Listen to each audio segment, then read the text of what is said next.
All right, today we are going to be ruffling some feathers and being straight to the point with some few jokes in between. We are going to be talking about the definitive list of the western suburbs of Minneapolis and St. Paul. Hi friends, my name is Mackenzie Rasmus. I live, work, eat, sleep, breathe, play on the western side, and today I am breaking all business conventions.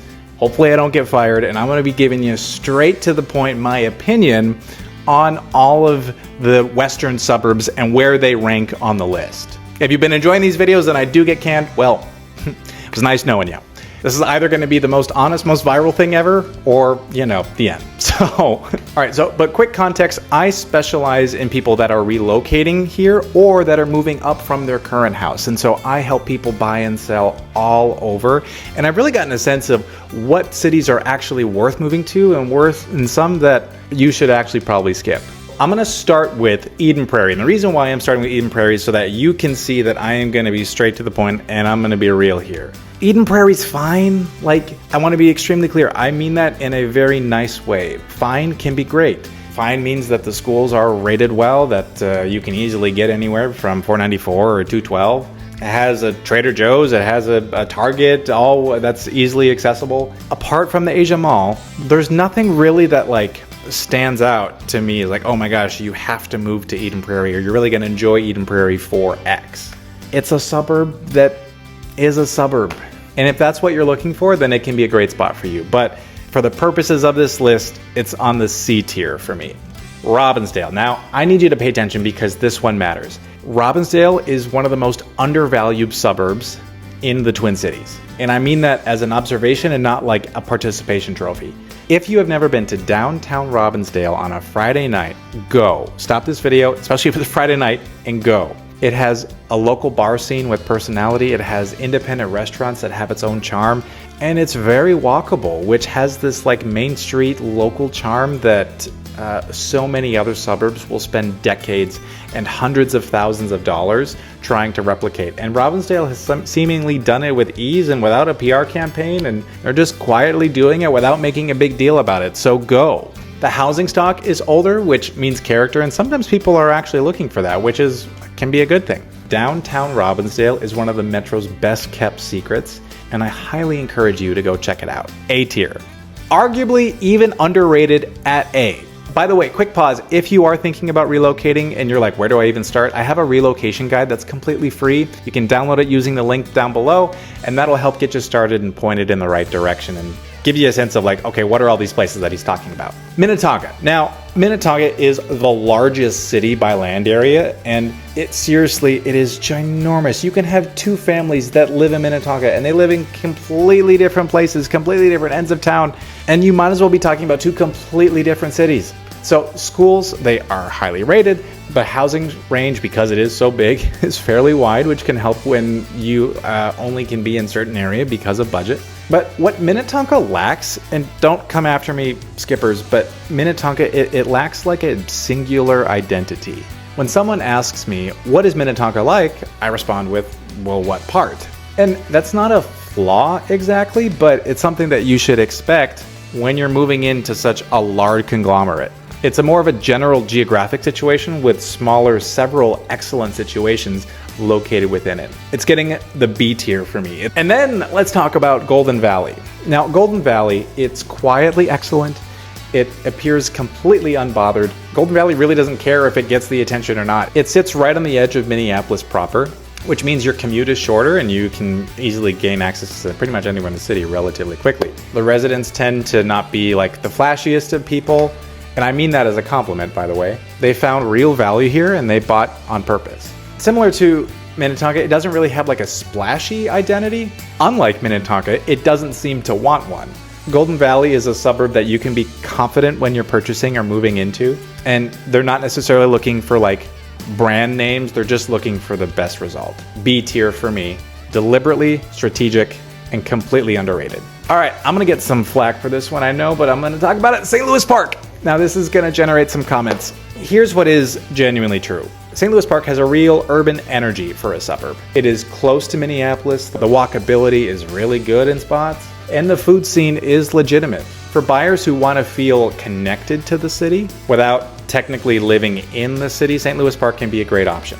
Here's what is also true, and this is what I tell people that are really fixated on it, is that you are paying a premium for that proximity. And in my professional opinion, and as someone who has seen the comps and has done this for years, you can get the same quality of life, frequently, in my opinion, a better one at a better value in Hopkins, in Golden Valley, in Robbinsdale. What you're paying for in St. Louis Park is the story, is the zip code, is the address. The ability to say at a dinner party that you live in the city. And you get to have that land the way that you want it to, which is completely legitimate. That is totally fine, but just understand why it is that you're wanting to buy in St. Louis Park. C tier, respectfully. And with full awareness that all SLP people are definitely going to be coming after me. I get it, but that's just where it's at. New Hope. New Hope sits right next to Golden Valley, and I swear sometimes they are like brothers that get confused. But they do belong in the same conversation. Same solid housing stock. There's accessible price points and good proximity to the city without paying city adjacent premiums like in St. Louis Park. It's not a suburb that leads with flash, it's purely function. New Hope is the equivalent to that person that is never late, very reliable, never dramatic, and always exactly doing what they said they would do. And honestly, that's something that you need more in your life. I know you guys were waiting for me to talk about this one, Edina. Now, everybody loves to hate on Edina. It's practically a state joke at this point that Edina stands for Every Day I Need Attention. And there is a reason why that joke has lasted for decades. The residents of Edina are fully aware of this joke. Many of them even have it on a bumper sticker or on a wine glass, or even I had somebody that had it embroidered on something, which, props to them for committing to the bit. But here is my honest take as somebody that sells in Edina. Edina, don't come after me, non-Edina people, but it is legitimately excellent. There is a reason why everybody loves to hate on Edina, and that's because they live a really good life. Like, the schools are highly rated, the housing stock is really nice, it holds its value really well. 50th and France is a great shopping location. It's very walkable, it has great restaurants and great new independent shops and restaurants. It's the kind of neighborhood that you would want to live in. And is Edina slightly self-aware about how nice it is? Absolutely. Does Edina know that it's that annoying best dressed person at the party? You darn right they know that. But the substance of what they're bringing is real. And, honestly, I gotta be transparent about it. A tier. It's probably the most controversial A tier on this list, but I gotta give credit where credit is due. And no, I don't live in Edina, for those of you that are asking. Okay, Hopkins might be the most underestimated suburb on the list. Generally, people just don't talk about it enough. It's small, it's not pretentious at all. It's got a great art and food scene. Main Street is awesome. And the commute is great because you're literally in the middle of the metro. And housing prices are still accessible compared to what's around it. Hopkins is the suburb that people discover, and then you wish that somebody told you about it sooner. It gets a B tier, with a genuine case for A, but let's check back in a couple years, because I think it very well could be there. All right, if any of these are landing for you, I'm curious, what do you think? Am I totally messing up my rankings? I'm curious where you ranked these cities so far. Please comment down below. I would love to get to know your thoughts. Maple Grove is a city when a suburb fully commits to the bit of being a suburb. It has great schools, it has newer construction, it has pretty much every single type of restaurant that you would want, plus Applebee's, and more. It has a walkability that outer ring suburbs really don't get. You have the Elm Creek Park Reserve, which is ginormous. You can easily go for runs. I often do throughout Maple Grove. The honest caveat, though, is that it's a little bit further out. If you work downtown Minneapolis or, God forbid, St. Paul, then you're going to be, commuting half hour, Sometimes people just don't want to do that. But if you want a significant amount of house for your dollar, Maple Grove is the place to be. A tier. It's reliable, zero drama, and it definitely deserves, in my opinion, to be on that list. And also the football team, high school football team, really darn good. All right, full transparency before I talk about Wayzata. My shop is in Wayzata. I work out of Wayzata.